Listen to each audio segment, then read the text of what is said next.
ನಾವು Basavaraju welcome seeds company. ನಾವಿಲ್ಲಿ ತೆರದಳ್ಳಿ ಗ್ರಾಮದಲ್ಲಿ ಇದ್ದೀವಿ, ಬ್ಯಾಡಗಿ ತಾಲೂಕು, ಹಾವೇರಿ ಜಿಲ್ಲೆ. ಇಲ್ಲಿ ಮಂಜು ಬಣಕಾರ್ ಅವರು ಇದ್ದಾರೆ ನಮ್ಮ ಕಂಪ್ನಿ ಅಣ್ಣಾಜಿ ಕ್ಯಾಬೇಜ್ ಪ್ಲಾಟಲ್ಲಿ. ಅವರ ಮಾವರ ಪ್ಲಾಟ್ ಇದು.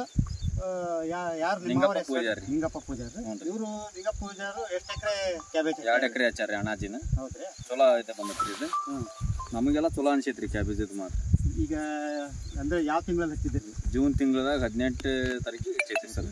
ಎಷ್ಟು ಎಕರೆ ಐತ್ರಿ ಇದು? 2 ಎಕರೆ ಸರ್. ಈ ಕ್ಯಾಬೇಜ್ ಬಗ್ಗೆ ನಿಮ್ಗೆ ಏನು ಅನಿಸ್ತೈತಿ? ಚಲೋ ಅನಿಸ್ತೈತ್ರಿ ಸರ್. ಮಳೆಗಾಲ ಏನು ಅನ್ಸೈತಿ? ಮಳೆಗಾಲಕ್ಕೆಲ್ಲ ಭಾರಿ ಚಲೋ ಅನ್ಸೈತ್ರಿ. ಏನು ಕುಗ್ಗಿಲ್ಲ ಏನಿಲ್ರಿ, ಚಲೋ ಬರ್ತೈತ್ರಿ ನಮ್ದು. ಈಗ ಇಳುವರಿ ಎಲ್ಲ ಚೆನ್ನಾಗೈತಿ. ಚೆನ್ನಾಗೈತಿ. ಯಾರು ಖರೀದಾರರು ಬಂದಾರ್ರಿ ಇಲ್ಲಿ ವ್ಯಾಪಾರದಾರರು? ಇನ್ನೂ ಬಂದಿಲ್ರಿ ಸರ್. ನಾವು ಅವನು ಕೊಟ್ಟಿಲ್ಲ, ಅವ್ರು ಬಂದು ಕೇಳ್ತಾರ್ರಿ. ಇನ್ನು ನಾವು ಇನ್ನೂ ಮಾಡಿಲ್ರಿ ಸರ್. ಈ ವರ್ಷನೇ ನೀವು ಹೊಸದಾಗಿ ಮಾಡಿದ್ರಿ? ಹೊಸದಾಗಿ ನಿಮ್ದು ಇತ್ತು, ಕಟಾವ್ ಆಗಿದೆ? ನಮ್ದು ಕಟಾವ್ ಆಗೈತಿ. ಇವ್ರ ಪ್ಲಾಟ್ ಬಗ್ಗೆ ನಿಮ್ದು ಏನಾಗುತ್ತೆ? ಚಲೋ ಅನ್ಸತ್ತಲ್ರಿ ಸರ್. ಈಗ ನಮಗೆ ಅಂತ ಚಲೋ, ಏನು ರೋಗ ಇಲ್ಲ ಏನಿಲ್ಲ ಸರ್. ರೈತರೆಲ್ಲ ಖುಷಿಯಿಂದ ಬೆಳಿಬೋದು. ಖುಷಿಯಿಂದ ಬೆಳಿತಾರೆ. ನೆಕ್ಸ್ಟ್ ಇವನ್ನ ಕೇಳ್ಕೊಂತ ಇದು ಮಾಡ್ತಾರ್ರಿ. ಎಲ್ಲರೂ ಅಣ್ಣಾಜಿನ ಅಂತ ಕೇಳ್ತಾರ್ರಿ. ಅಣ್ಣಾಜಿ ಬೆಳೆ ಭಾರಿ ಚಲೋ ಇದು ಮಾಡೋದು ಬರೋದು. ನಿಮ್ಮ ಹೆಸರು? ಅವ್ರದ್ದು ಅಣ್ಣಾಜಿನ ಐತ್ರಿ.